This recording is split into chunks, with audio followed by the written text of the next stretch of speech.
Shalom Bapak Ibu Saudara.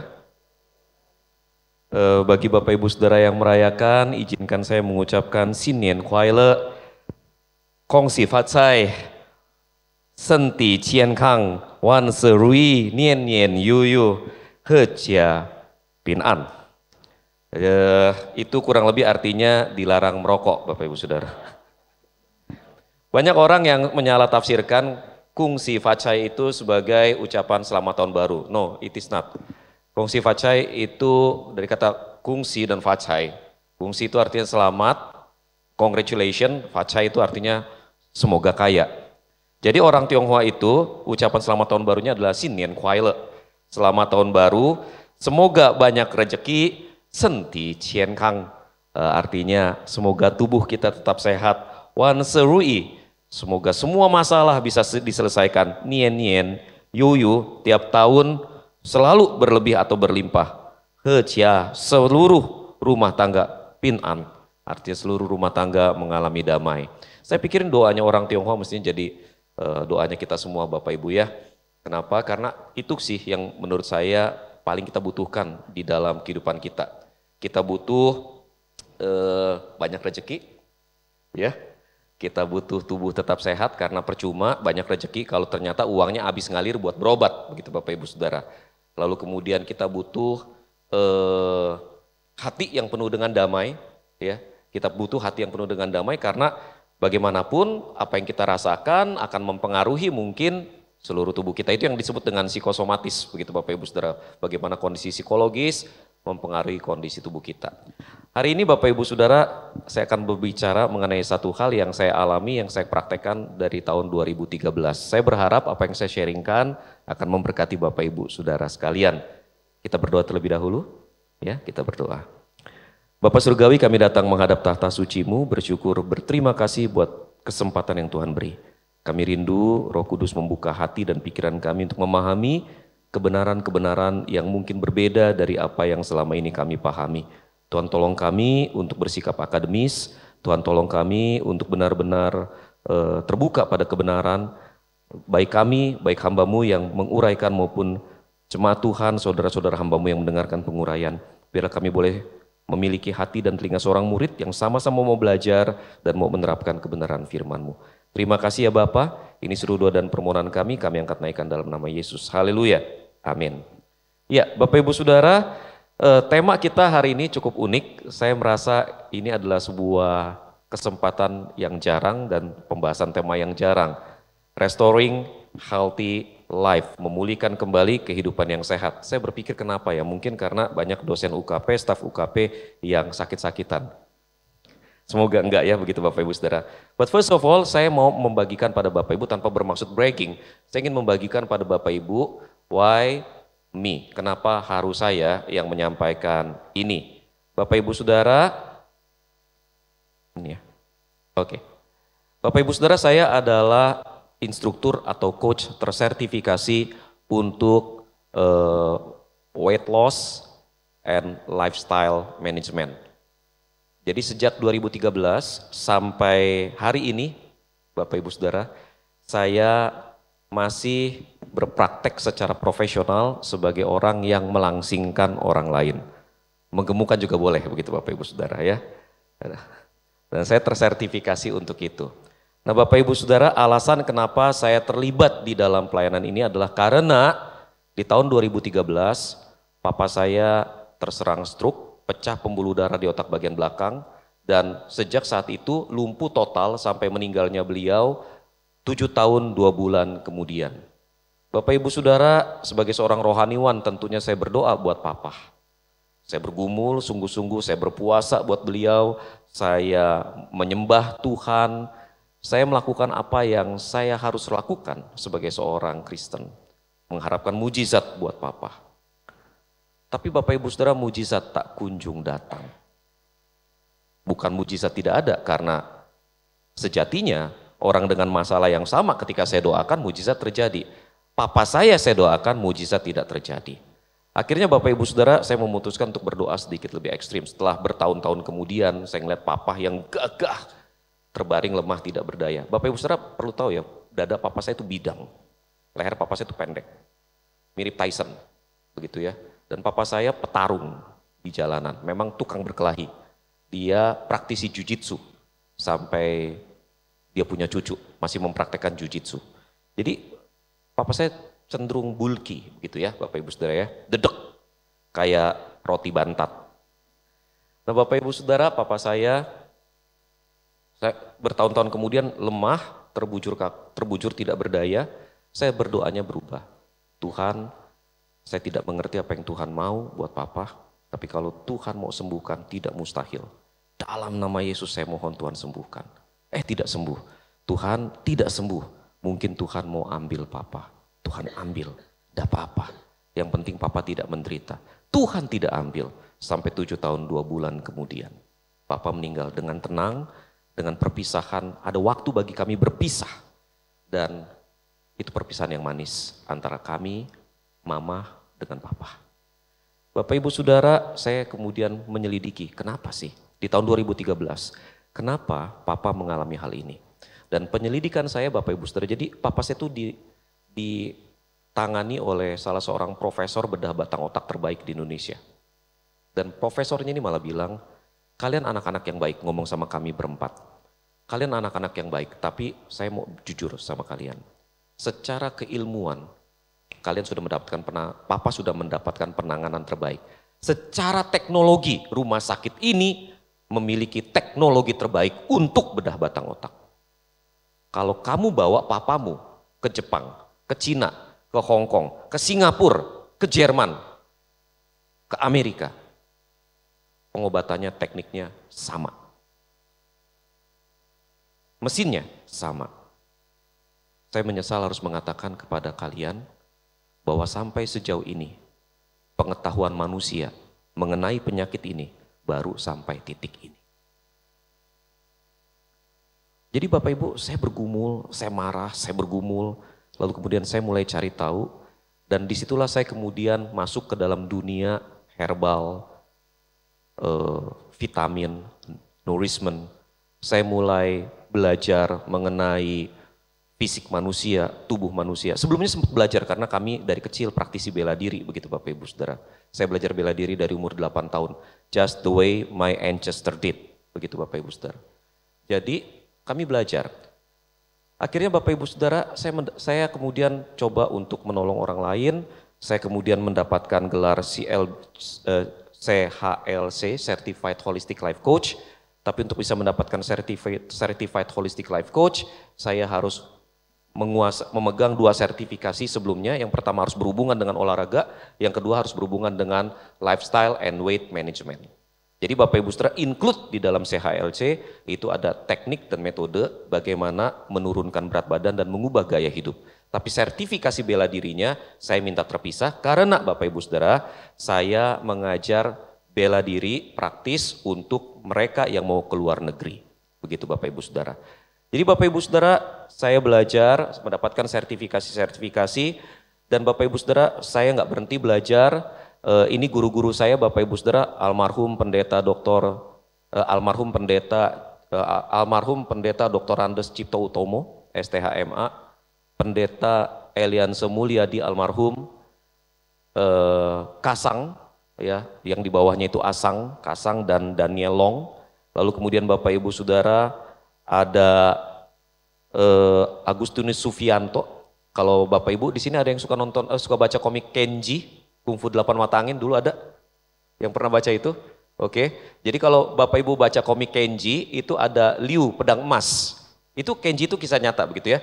Jadi Liu pedang emas itu gurunya, guru ini punya murid, nah muridnya punya murid, itu dia. Ya. Itu Liu pedang emas yang Kenji ya, kakek gurunya Kenji punya murid. Muridnya itu salah satunya dia, gitu ya. Jadi saya beruntung bisa belajar dari beliau. Dan Bapak Ibu, dari tahun 2013 saya membuka gym saya sendiri. Itu Bapak Ibu lihat kalau yang lantainya biru itu gymnya saya. Saya melatih atlet Bapak Ibu Saudara. Saya melatih di sekolah-sekolah internasional dan saya menolong orang untuk menurunkan berat badan. Bapak Ibu Saudara, saya melakukan ini tentunya bukan tanpa pergumulan. Karena Bapak Ibu, sekalipun skripsi saya berjudul Justifikasi Latihan Karate bagi Formasi Spiritual Pemuda Gereja, tetap aja banyak orang Kristen yang tidak sepakat dengan saya. Sehingga ketika saya mempraktekkan hal ini, banyak orang mempertanyakan kekristenan dan kependetaan saya. Ya, begitu Bapak Ibu Saudara. Jadi Bapak Ibu Saudara, yang ingin saya bagikan adalah pemahaman teologis yang saya miliki mengenai fisik atau tubuh manusia dan mengenai tujuan hidup. Saya berharap dengan memahami secara teologis, Bapak Ibu termotivasi untuk mengubah gaya hidup. Oke? Jadi Bapak Ibu Saudara, saya ingin mengajak Bapak Ibu Saudara memahami pandangan teologis yang mendasari pemahaman saya.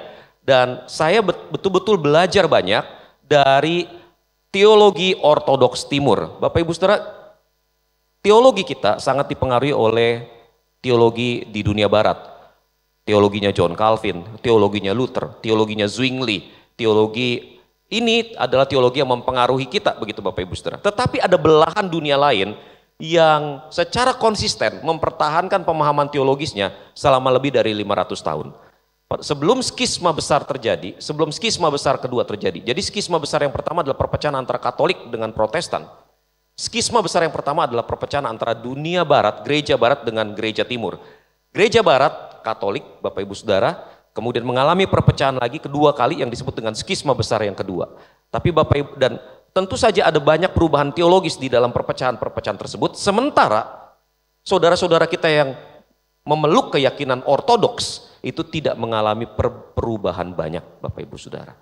Jadi Bapak Ibu Saudara, saya merasa bahwa penting sekali bagi saya untuk memiliki pemahaman teologis yang benar dari kedua belah sisi. Nah Bapak Ibu Saudara, tanpa bermaksud untuk mengabaikan pemahaman teologi saya sebagai seorang reform, karena saya juga melayani di REK, begitu Bapak Ibu Saudara, saya ingin mengajak Bapak Ibu memahami dari perspektif antropologi Kristen, ortodoks timur. Saya ajak Bapak Ibu Saudara lihat satu bagian firman Tuhan, Kejadian pasal 1 ayat 26 sampai 27. Jadi bedanya begini Bapak Ibu Saudara. Sementara gereja-gereja barat, khususnya gereja Protestan, berpegang pada tulisan-tulisan Paulus, gereja ortodoks timur berpegang pada Genesis. Begitu ya. Jadi core-nya mereka ada di dalam kitab Kejadian. Nah, Bapak Ibu Saudara, kita lihat Kejadian pasal 1 ayat 26 sampai 27. Kalau kebaca, kita baca sama-sama 3, 2, ya. Berfirmanlah Allah, baiklah kita menjadikan manusia menurut gambar dan rupa kita, supaya mereka berkuasa atas ikan-ikan di laut dan burung-burung di udara, dan atas ternak dan atas seluruh bumi, dan atas segala binatang melata yang merayap di bumi. Maka Allah menciptakan manusia itu menurut gambarnya, menurut gambar Allah diciptakannya dia, laki-laki dan perempuan diciptakannya mereka. Bapak Ibu Saudara, ada 3 prinsip yang bisa kita pelajari tentang bagaimana kita mengolah fisik dan kehidupan kita dari kitab Kejadian. Prinsip yang pertama Bapak Ibu Saudara adalah manusia diciptakan dalam gambar dan rupa Allah untuk tujuan yang lebih tinggi. Bapak Ibu Saudara perhatikan, sementara segala sesuatu di bumi ini diciptakan oleh Allah hanya dengan berfirman, manusia diciptakan oleh Allah dengan mengulurkan tangannya sendiri. Sementara segala sesuatu non manusia diciptakan hanya dengan berfirman dari tidak ada menjadi ada. Manusia diciptakan dari ada menjadi ada. Dari tanah yang ada menjadi ada. Dengan kata lain Bapak Ibu Saudara, manusia di dalam dirinya sendiri terkait dengan dunia yang Allah ciptakan, tapi di saat yang bersamaan terkait langsung dengan Allah yang menciptakan. Manusia diciptakan untuk tujuan yang lebih tinggi. Manusia diciptakan untuk hidup di dalam Dia, hidup untuk memuliakan Dia, dan menjadi serupa dengan Dia, dan kemudian mengelola alam atas namanya. Manusia diciptakan di dalam gambar dan rupa Allah. Hanya manusia yang mengalami hal ini Bapak Ibu Saudara. Hanya manusia yang diciptakan sedemikian.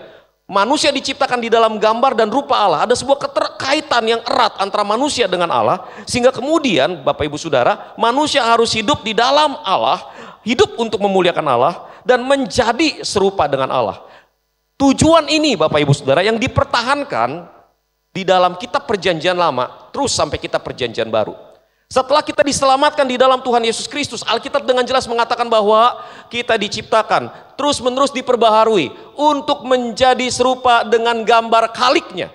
Now that is our goal in life. Tujuan itu Bapak Ibu Saudara yang harusnya manusia pahami ketika manusia diciptakan di dalam gambar dan rupa Allah. Bapak Ibu Saudara yang terkasih di dalam Tuhan Yesus Kristus, manusia karena diciptakan dalam gambar dan rupa Allah, dengan sendirinya dalam tanda kutip ilahi, tetapi tetap ragawi. Manusia di satu sisi mempunyai kecenderungan kepada Allah, tetapi belum mencapai unsurnya yang sempurna. Sehingga kemudian manusia harus terus-menerus berusaha untuk tinggal di dalam Allah, mengejar keserupaan dengan Allah. Tapi masalahnya di dalam Kejadian pasal 3, Bapak Ibu Saudara, manusia jatuh dalam dosa. Nah, ketika manusia jatuh dalam dosa, Bapak Ibu Saudara, Alkitab mengatakan bahwa manusia melenceng dari sasarannya yang utama. Karena kata hamarsia artinya Bapak Ibu Saudara meleset dari sasaran. Jadi kalau sasarannya yang pertama adalah menjadi semakin menyerupai Allah, manusia semakin tidak menyerupai Allah. Kalau tujuan akhirnya kemudian adalah memuliakan Allah, manusia memuliakan dirinya sendiri. Kalau tujuan akhirnya hidup bergantung pada Allah, manusia hidup mengandalkan kekuatannya sendiri. Manusia betul-betul keluar dari tujuan pertama dia diciptakan. Bapak Ibu Saudara, manusia kemudian dikuasai oleh dosa. Singkatnya Bapak Ibu Saudara, Alkitab kemudian menunjukkan Injil. Yesus Kristus datang ke dalam dunia menyelamatkan manusia berdosa. Yesus Kristus turun ke dalam dunia menyelamatkan manusia berdosa, di mana manusia berdosa dilahirkan kembali. Tetapi pertanyaannya begini, apakah setelah kita dilahirkan kembali, kita benar-benar lepas dari dosa? Bapak Ibu Saudara, ada gambaran yang sederhana begini. Satu kali Bapak Ibu Saudara ada seorang ini ya, Imlek ya tahu Bapak Ibu ya. Imlek tahu ada tradisinya kan? Tradisinya tuh lepas burung. Nah, ceritanya Bapak Ibu Saudara ada seorang rahib yang mau ngelepas burung. Dia pergi, dia ngeliat ada burung yang diikat. Jadi burungnya itu diikat, bukan ditaruh di dalam kerangkeng, diikat, kakinya diikat. Nah, burungnya itu waktu kakinya diikat, jadi kakinya ini diikat, nah ujungnya itu diikat ke arah tiang begitu Bapak Ibu Saudara. Jadi burungnya nggak bisa terbang, ya burungnya cuma jalan. Jalannya gimana? Ya jalannya muterin tiang itu aja. Terus begitu muterin, rupanya si pedagang udah menyiapkan burung itu jauh-jauh hari. Persiapan buat dilepasin, dibeli untuk dilepasin. Tapi udah terlalu lama burungnya diikat begitu.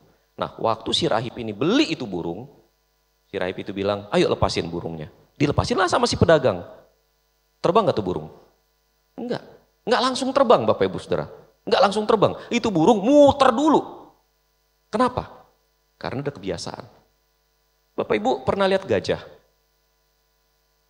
Pernah lihat gajah Bapak Ibu Saudara? Pasti pernah ya. Bapak Ibu satu kali di depan rumah kami, di depan komplek perumahan kami, itu kan ada lapangan besar begitu Bapak Ibu ya. Itu sirkus datang. Sirkus datang. Wah, orang lihat sirkus itu senangnya minta ampun Bapak Ibu Saudara. Lalu kemudian kelihatanlah gajah begitu ya ditaruh. Gajahnya nggak dimasukin ke dalam kerangkeng Bapak Ibu Saudara. Gajahnya ya diumbar begitu aja, cuma diikat aja kakinya. Nah, itu kan banyak anak-anak Bapak Ibu ya.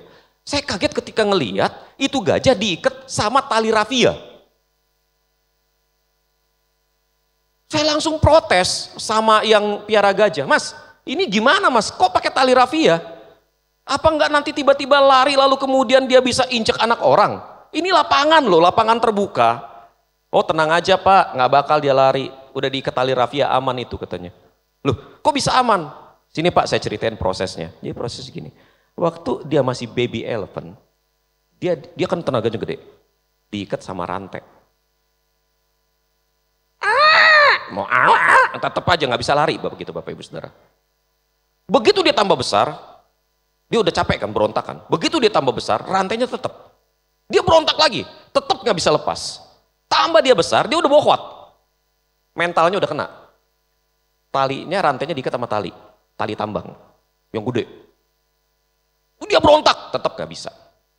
Dia tambah mentalnya tambah kena. Tambah lama tambah dia nyerah, tambah lama tambah dia nggak mau berjuang lagi. Akhirnya talinya tambah lama tambah kecil. Begitu dia udah terbiasa dengan tali di kaki dia nggak mikir mau lepas lagi Bapak Ibu. Jadi hanya dengan tali rafia dia nggak kemana-mana. Kuasa kebiasaan. Nah Bapak Ibu Saudara, saya mengajak Bapak Ibu Saudara untuk memahami ini. Kita sudah diselamatkan dan kita sudah dilahirkan kembali. Yang diselamatkan adalah jiwa kita. Yang dilahirkan kembali adalah manusia rohani kita. Tetapi Bapak Ibu Saudara, tubuh kita tetap sama. Betul gak Bapak Ibu? Waktu Bapak Gembala saya bilang, Jim, Kalau udah dibaptis maka kamu jadi manusia baru. Abis dibaptis di laut Bapak Ibu Saudara, di tengah-tengah ubur-ubur. Saya tidur, besokan paginya saya bangun langsung lari cari kaca Bapak Ibu Saudara. Saya pikir berubah jadi Keanu Reeves. Enggak, tetap lebih ganteng. Enggak berubah Bapak Ibu Saudara. Yang berubah memang bukan fisiknya, yang berubah adalah manusia rohaninya. Kita dilahirkan kembali secara rohani. Nah problemnya adalah Bapak Ibu Saudara, kita punya manusia lama. Manusia lama kita terbiasa dengan dosa. Kalau kita diselamatkan di umur 18 tahun, jadi umur 0 sampai 18, kita terbiasa berbuat dosa. Kita diselamatkan gak serta-merta berubah Bapak Ibu Saudara. Gak segampang itu berubah. Gaya hidup kita yang sebelumnya masih menghantui kita. Bapak Ibu, tadi saya nonton Dono Kasino Indro. Ada Nurul Arifin. Waktu Mbak Nurul mengkritisi cara berpakaian orang, Bapak Ibu Saudara, saya ingat ya tahun-tahun itu Mbak Nurul di kick balik begitu ya. Waktu Mbak Nurul main film Dono gimana pakaiannya emang gitu. Saya waktu nonton Mbak Nurul begitu saya langsung iya ya, sometimes your past just keep on chasing you. Gak pernah bisa ngelepasin kamu pergi. Let's say masa lalu udah berlalu begitu aja, tapi fisik kita bagaimana? Nah Bapak Ibu Saudara, ini problemnya. Ini problemnya. Sekalipun kita secara rohani dilahirkan kembali, tetapi gaya hidup kita mungkin masih gaya hidup yang lama. Sekalipun secara rohani kita seharusnya bertumbuh ke arah Kristus, tetapi ada manusia daging yang menghalangi pertumbuhan kita ke arah itu. Nah Bapak Ibu Saudara, kebenaran yang kedua Bapak Ibu Saudara yang saya ingin ajak Bapak Ibu pahami adalah Bapak-bapak gereja timur membedakan antara gambar atau image dengan rupa atau likeness. Secara teologis, teolog reform banyak yang tidak membedakan itu. Buat teolog reform ya gambar, ya rupa begitu Bapak Ibu Saudara. Image ya image, maksudnya image and gambar dan rupa itu jadi satu, nggak harus dibedakan. Tetapi bapak-bapak gereja timur membedakannya. Gambar bagi para bapak gereja timur adalah sifat alamiah jiwa, that is your soul. Jadi gambar Allah ada di dalam your soul. Sementara rupa datang dari penyempurnaan manusia di dalam kebajikan dan kekudusan. Jadi Bapak Ibu Saudara, di satu sisi Bapak Gereja Timur berkata your soul itu adalah gambar Allah. And likeness, the likeness adalah kualitas moralmu yang terus menerus bertumbuh. Bapak Ibu Saudara, saya setuju dengan teolog reform. Kita tidak harus membedakan hal itu. Tetapi kenyataannya secara praktis Bapak Ibu Saudara, sekalipun kita sudah dilahirkan kembali, kita tidak selalu hidup di dalam standar moral yang tinggi, bukan? Salah satu masalah saya adalah pornografi. Bapak Ibu tahu saya kecanduan pornografi pertama kali di mana? Di Seminari Alkitab. Di Seminari Alkitab paling bergengsi di Jawa Timur. Saya hidup di dalam asrama yang setiap pagi saat teduh saya belajar teologi dengan sangat ketat. Tapi pemahaman teologi saya rupanya tidak membuat saya lebih bermoral. Ada banyak orang yang seperti itu, bukan? Berapa banyak dari antara kita yang tahu kebenaran tetapi mendapati dirinya tidak hidup di dalam kebenaran? Berapa banyak dari kita yang tahu bahwa membenci itu salah, tetapi tetap tidak bisa menghilangkan kebencian dari dalam hatinya? Berapa banyak Bapak Ibu Saudara? Let us be honest. Lalu kemudian kalau kita sudah diselamatkan, kita sudah dilahirkan kembali, kita masih punya kebencian, kita masih punya hawa nafsu, apakah kemudian itu berarti bahwa kita tidak diselamatkan? Oh enggak begitu cara berpikirnya. Karena secara teologis, kita yang berpegang pada teologi reform percaya bahwa kita diselamatkan karena anugerah Allah, bukan karena apa yang kita lakukan. Bahwa keselamatan murni adalah karya Allah.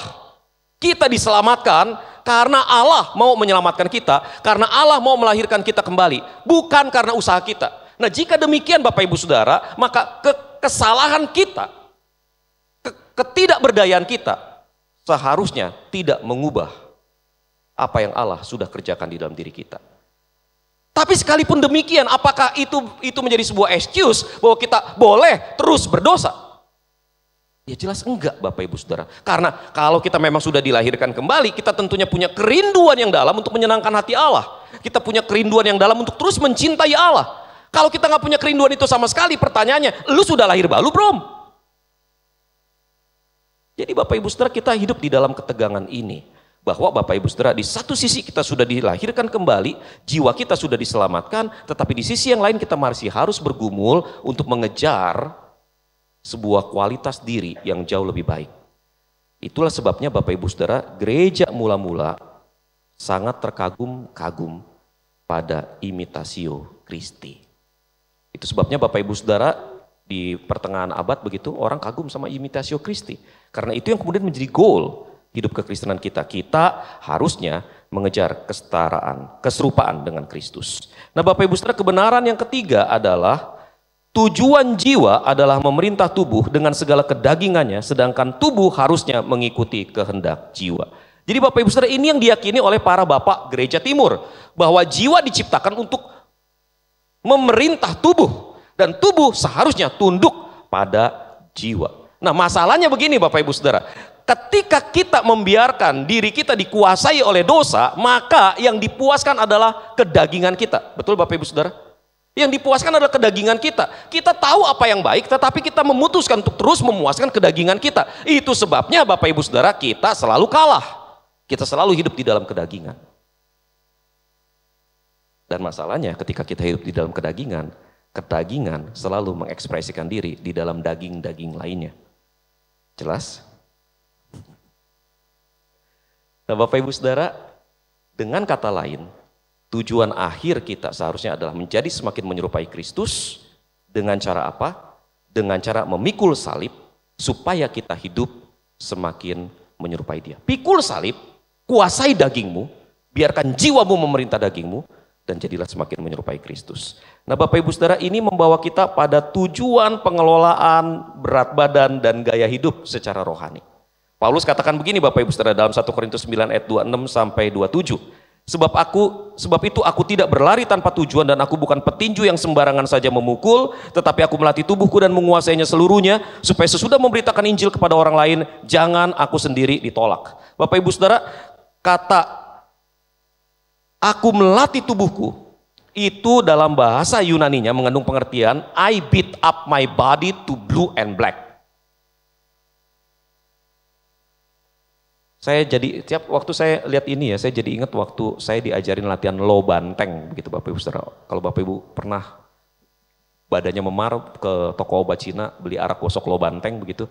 Sebetulnya itu low banteng itu nama orang. Ilmu yang dia pelajari itu namanya ngo chokun dalam bahasa Kanton, atau chu chuan dalam bahasa Mandarin. Kungfu 5 nenek moyang, karena itu gabungan dari 5 jenis kungfu yang berbeda. Nah salah satu tradisi mereka adalah membenturkan telapak tangan satu dengan yang lain. Jepuk, jepuk, dalam arti ini bodoe, cek bodoe, badan, cung, cung, cung, cung, dibentur-bentur kayak begitu Bapak Ibu Saudara, lama-lamanya biru lah. Betul gak? Tapi itu yang dilakukan terus blue and black. Nah hasil latihannya apa? Itu yang kalau praktisi lo banteng gitu Bapak Ibu Saudara, ininya gede. Kalau kita kan ada gininya ya. Di sini gede, sini kecil. Dia enggak, dia gede dari ujung ke ujung. Dan itu ya kalau misalnya lagi latihan begitu Bapak Ibu Saudara, khususnya anak-anaknya lo banteng atau keturunannya langsung lo banteng, itu benturannya bukan sama kayu, benturannya sama besi. Kebetulan ketua majelis saya dulu tinggalnya sebelah-sebelahan sama keluarganya lo banteng, sebelah-sebelahan. Tiap pagi dengar bunyi ting, ting, ting, itu besi tiang listrik dihantam sama dia, tang tung. Itu orang nggak ada yang mau benturan tangan sama dia. So that is the use. Dia latih diri dia begitu rupa sampai dia mencapai tingkat yang dia tidak perlu bertarung sama orang lain. Nah Bapak Ibu Saudara, Paulus katakan aku melatih tubuhku begitu rupa. Aku melatih tubuhku begitu rupa. Tujuannya supaya apa? Supaya sesudah memberitakan Injil kepada orang lain, jangan aku sendiri ditolak. Artinya apa? Aku melatih tubuhku supaya aku bisa hidup berpadanan dengan Injil. Yaitu apa? Yaitu aku hidup sesuai dengan makna aku diselamatkan. Aku hidup sesuai dengan tujuan akhir aku diselamatkan. Yaitu apa? Yaitu menjadi semakin menyerupai Kristus. Dengan kata lain Bapak Ibu Saudara, nggak bisa suka tidak suka, kita harus mendisiplin tubuh kita begitu rupa sampai kita bisa mempunyai kualitas karakter yang sama seperti Kristus.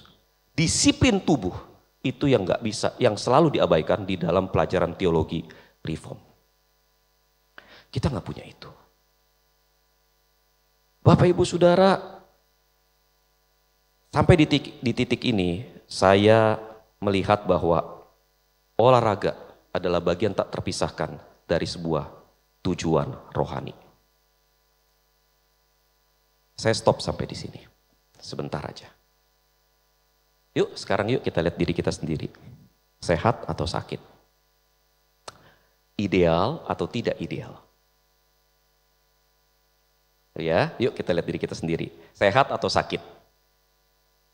Ideal atau tidak ideal? Hah? Siapa yang merasa dirinya ideal? Ayo. Yang cewek-cewek biasanya ya, yang ibu-ibu biasanya udah langsing sekalipun rasanya, kok aku gemukan ya? Kok aku gemukan ya? Papa, aku gemukan enggak sih, Pak?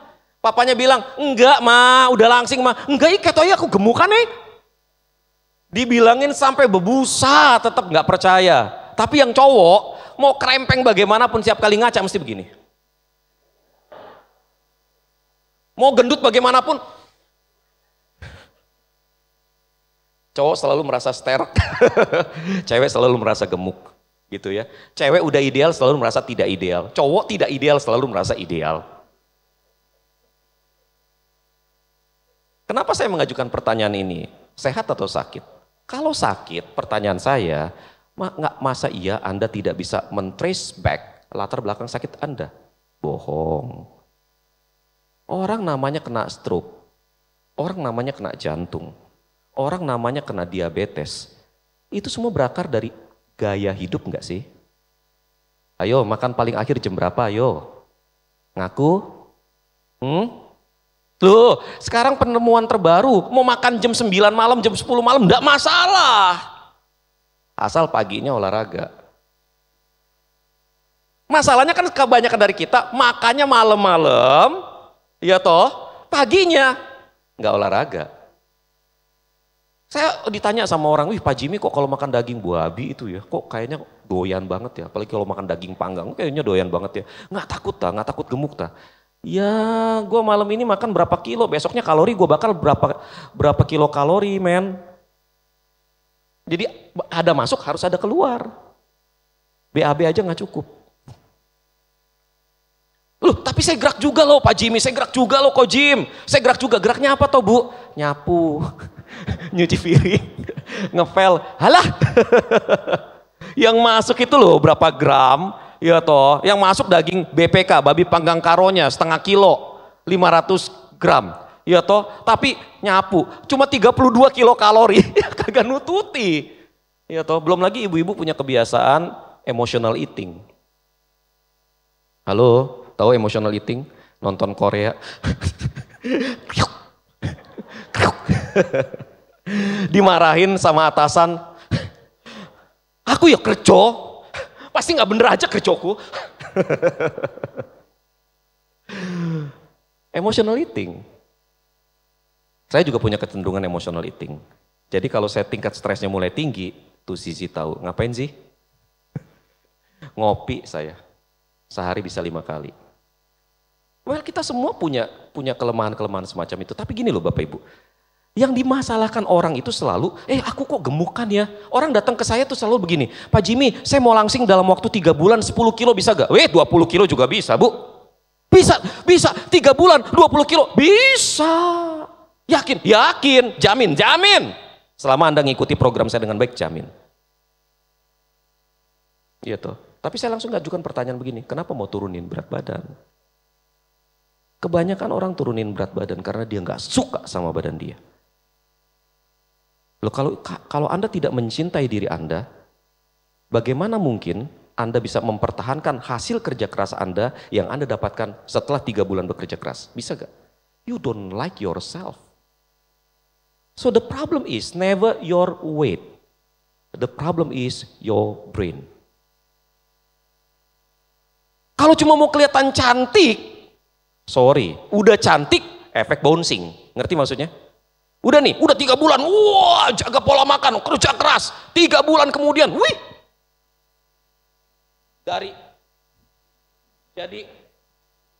Tapi 6 bulan kemudian setelah itu, balik lagi berat badannya efek bouncing. Kenapa? Goalnya sudah tercapai. Ketika goalnya sudah tercapai, dia nggak merasa perlu kerja keras. Now what is the difference antara Anda dengan saya? My goal never physical. Goal saya selalu adalah keilahian. Goal saya selalu adalah menjadi semakin menyerupai Kristus. Sehingga ketika saya diundang makan, walaupun itu makanan yang saya suka, apalagi makanan yang saya suka, saya selalu jaga hati saya, jangan gua makan karena rakus dan aji mumpung.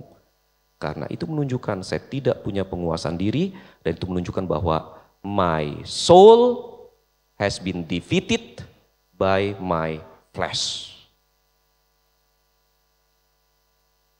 Kan selalu gitu. Mau makan banyak, kenapa? Mau makan enak, boleh, tapi kenapa? Terus proses makannya bagaimana? Iki enak loh sambil apa ya, sambil endorse. Iki enak loh. Wih, enak sambalnya, enak. Gitu kah? Bapak Ibu Saudara, the problem is always your brain, and the problem is always our brain and our heart. Jadi itu sebabnya Bapak Ibu Saudara, saya ingin ajak Bapak Ibu Saudara memahami 4 benar. Yang pertama apa Bapak Ibu? Baca sama-sama 3, 2, ya apa? Pola makan yang benar, bukan hanya masalah makan tepat waktu, tetapi jelas benar apa yang dimakan. Bukan cuma makan tepat waktu, tapi jelas apa yang dimakan. Kapan makannya dan apa yang dimakan sama pentingnya dengan bagaimana cara memakannya. Siapa di sini yang punya anak kecil usia 6, 7, 8 sampai 10 deh ada? Ada? Makannya sambil lihat handphone? Good kalau enggak. Kenapa? Karena anak kalau udah makan sambil lihat handphone, dia enggak aware dengan apa yang dia makan. Dan waktu dia enggak aware dengan apa yang dia makan, dia terhipnosis oleh apa yang dia lihat, dia mungkin bisa tanpa sadar berhenti mengunyah.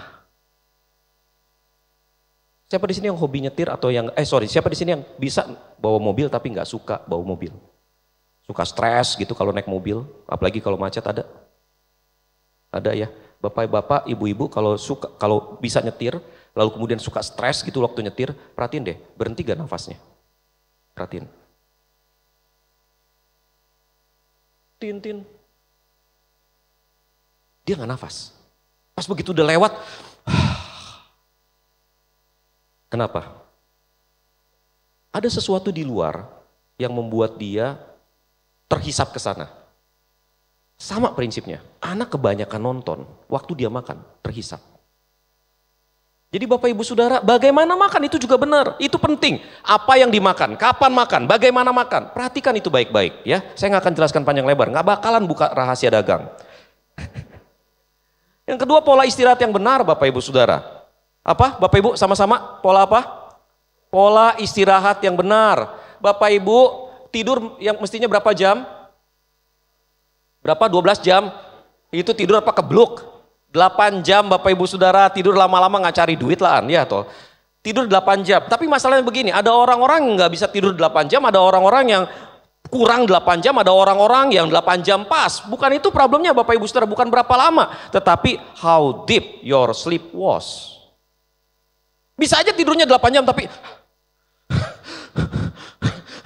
bisa gak?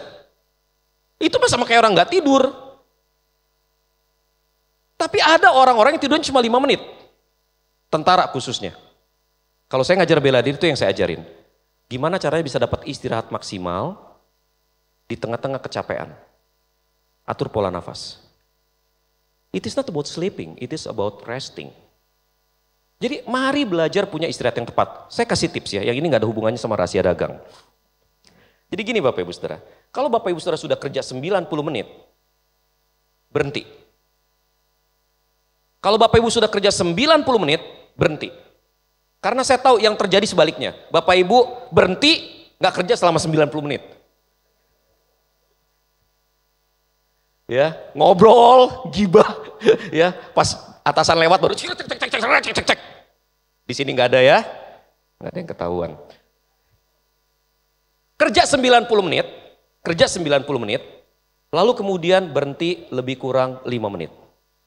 Berhenti untuk ngapain? Berhenti untuk jalan. Jalan aja. Jalan. Bapak Ibu, saya sengaja pakai jam kesehatan, tujuannya supaya saya diingetin. Dia kalau udah ini, gue geter, terus udah gitu kita lihat. Sudah saatnya jalan. Oh ya, jalan. Bapak Ibu, penting untuk terus menjaga sirkulasi darah kita dengan baik. Penting. Begitu ya. Kerja, istirahat. Itu resting. Gitu loh. Udah kecapean, ngantuk, berhenti, tidur sejenak. Berapa lama? Topnya 25 menit. Survei bilang begitu. Top 25 menit. Jadi tidur siang itu cuma 25 menit. 4 jam itu kebluk. 25 menit. Bapak Ibu bangun setelah 25 menit, percaya lebih segar. Bapak Ibu siap untuk aktivitas selanjutnya. Dan pola tidurnya yang malam tidak terganggu. Tidur 4 jam, bangun capek, malamnya nggak bisa tidur. Pagi nggak bisa bangun. Beristirahat dengan benar. Yang ketiga apa Bapak Ibu? Pola olahraga yang benar. Bapak Ibu, saya berlatih bela diri karena waktu kecil kami hidup di tengah lingkungan yang tidak ramah. Tapi makin kesini saya ngeliat latihan bela diri mungkin tidak berguna kecuali Bapak Ibu atlet bela diri. Hadiahnya sekarang kan udah 2M. Ya toh. Tapi sekarang gini Bapak Ibu. Kenapa saya tetap berlatih bela diri? Karena buat saya 3 hal. Yang pertama ini masalah tradisi. Yang kedua, saya latihan bela diri karena saya bukan tipe orang yang pandai, bukan tipe orang yang nyaman bersosialisasi. Sementara banyak orang berpikir saya ini ekstrovert, sebetulnya saya ini ambivert. Lebih cenderung ke arah introvert. Jadi saya itu sebetulnya nggak terlalu suka bersosialisasi. Semua olahraga yang sifatnya bola, saya nggak suka. Semua olahraga yang sifatnya permainan dan tim, saya nggak suka. Saya lebih suka olahraga bela diri karena bisa dilakukan di rumah dengan harga murah.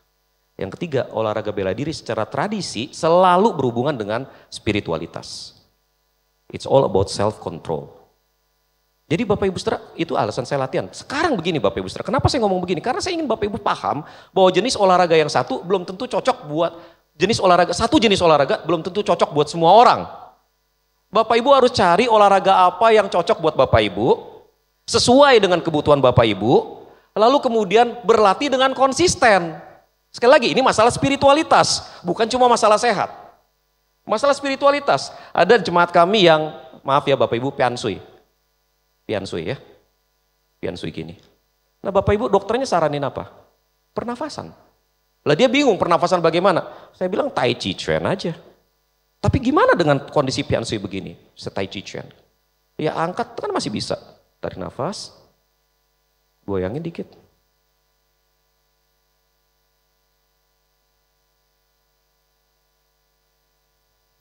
Lama-lama kalau Tuhan izinkan dia bisa bergerak lebih jauh.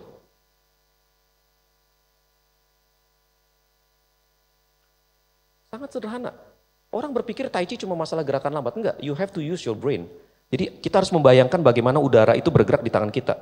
Coba Bapak Ibu ya, angkat tangan tanpa berpikir. Angkat tangan aja. Enteng toh?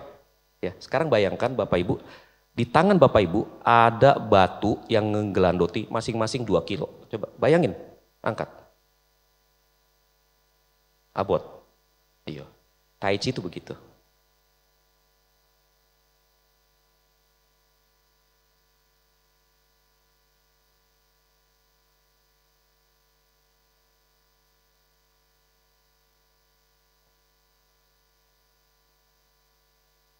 Orang pikirnya, itu pelan-pelan dipelan-pelanin. Enggak. Karena dia harus mampu berpikir begini. Jadi dia kalau otaknya dipakai untuk mikir, oh tangan saya bisa, tangan saya bisa, tangan saya bisa. Bisa. Papa saya begitu. Dokter bilang, Om hebat, Om hebat. Wah kita semua bilang sama Papa, Papa hebat, Papa kuat, Papa jago. Papa saya di tengah kondisi sakit kayak gitu, dia masih bisa lift his own body. Pegang tali.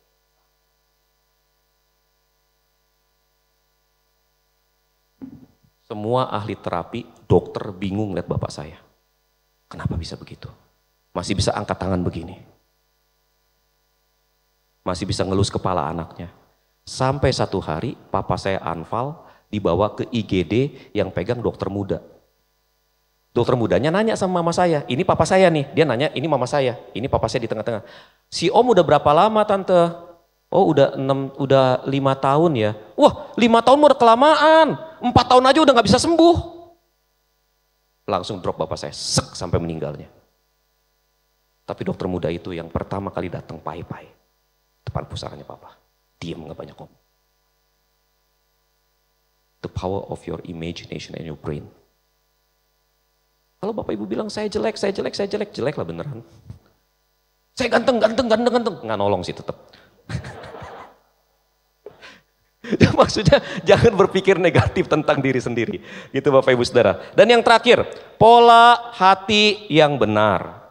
Pola hati yang benar. Kalau hati penuh dengan kemarahan, hati penuh dengan kepahitan, hati penuh dengan kebencian, hati penuh dengan kedegilan, hati penuh dengan kedengkian, percayalah gaya hidupmu akan sangat terpengaruh. Orang yang penuh dengan kemarahan, orang yang penuh dengan kebencian akan mengekspresikan kemarahannya dengan satu dan lain cara. Tapi first of all, you are going to hurt yourself. Pasti itu, pasti. Bapak Ibu Saudara dalam bukunya Emosi yang Mematikan, Don Colbert membuat sebuah studi yang sangat menarik tentang bagaimana hubungan antara sikap hati dengan kesehatan. Dia mendapati bahwa orang-orang yang cenderung kena kanker adalah orang-orang yang punya kepahitan luar biasa pada orang lain. Bapak Ibu Saudara, bukan tanpa alasan ya Yesus mengajar kita mengampuni, mengajar kita melepaskan, mengajar kita untuk berserah. Karena kalau sikap hati kita benar Bapak Ibu Saudara, itu akan terekspresikan melalui seluruh tubuh. Itu sebabnya Bapak Ibu Saudara, sorry ya, ketika saya ngelihat orang sakit, ketika saya ngelihat orang postur tubuh tidak tepat, maka hal pertama yang saya lihat adalah sikap hatinya. Tapi saya bukan tipe yang, kenapa? Kena kanker, ada dosa. Tengking dalam nama Yesus. Enggak gitu juga, enggak gitu ya, enggak gitu. Kanker ya kanker, harus diobatin, bukan karena dosa, begitu ya. Semua juga kalau dibikin karena dosa juga semuanya karena dosa, ya kan? Saya hadir juga karena dosa papaku. Iya enggak sih? Enggak sah, saya sah. Ini begini loh Bapak Ibu Saudara, masalahnya begini. Kalau Bapak Ibu penuh dengan kekhawatiran, aduh besok nih, aduh gua gimana besok ya, aduh begadang kerjain tugas sampai malam dah, nggak apa-apa, malam kerja, tegang, makan, iya nggak? Nambah lemu, lalu kemudian sakit, sih? Jadi Bapak Ibu sikap hati yang benar, punya sikap hati yang benar, dan sikap hati yang benar akan terekspresikan melalui seluruh tubuh. Amin Bapak Ibu. Oke Bapak Ibu Saudara, saya pikir tidak ada pertanyaan, tidak ada sesi tanya jawab Bapak Ibu Saudara. Tapi kalau Bapak Ibu ingin ngobrol lebih jauh, silakan hubungi saya di nomor itu. Begitu Bapak Ibu. Yuk kita sama-sama tutup dalam doa. Habis ini kalau mau ada ngobrol, mau tanya-tanya, monggo ya Bapak Ibu ya. Saya nggak cepat-cepat pulang, nunggu dikasih makan. Enggak ya Bapak Ibu, yuk kita doa yuk. Tuhan tolong kami mengerti bahwa tujuan keberadaan kami adalah untuk menyenangkan hati-Mu, bukan untuk menyenangkan hati orang lain. Tujuan kami adalah memuliakan nama-Mu, bukan memuliakan diri kami sendiri. Tujuan kami adalah mampu berfungsi optimal supaya nama Tuhan dipermuliakan. Biarlah Tuhan kami selalu ingat hal ini ketika kami berinteraksi dengan fisik kami sendiri. Sejatinya fisik kami adalah pengejawantahan keyakinan spiritual kami. Sejatinya fisik kami hanya mengekspresikan bagaimana kami memperlakukan diri kami sendiri. Itu sebabnya Tuhan tolong kami punya pola makan yang benar. Kalau kami menghormati tubuh kami akan memasukkan apa yang berguna. Tuhan tolong kami untuk punya pola istirahat yang benar. Kalau kami menghargai tubuh kami bukan sebagai mesin, tetapi sebagai bait Allah, maka kami harus beristirahat dengan benar. Tuhan tolong kami untuk berolahraga, sebab kami tahu kami hanya akan optimal buat Tuhan jika kondisi kami prima. Tuhan tolong kami punya sikap hati yang benar, sebab dari sana terpancar kehidupan. Mari Tuhan Engkau berkarya di dalam kehidupan kami. Sepanjang hari ini kami serahkan diri kami ke dalam tangan-Mu. Apapun yang kami kerjakan, biarlah kami boleh tetap memuliakan nama-Mu. Dan biarlah ya Tuhan, nama Tuhan ditinggikan dan diagungkan dalam hidup kami. Di dalam nama Yesus kami berdoa. Amin.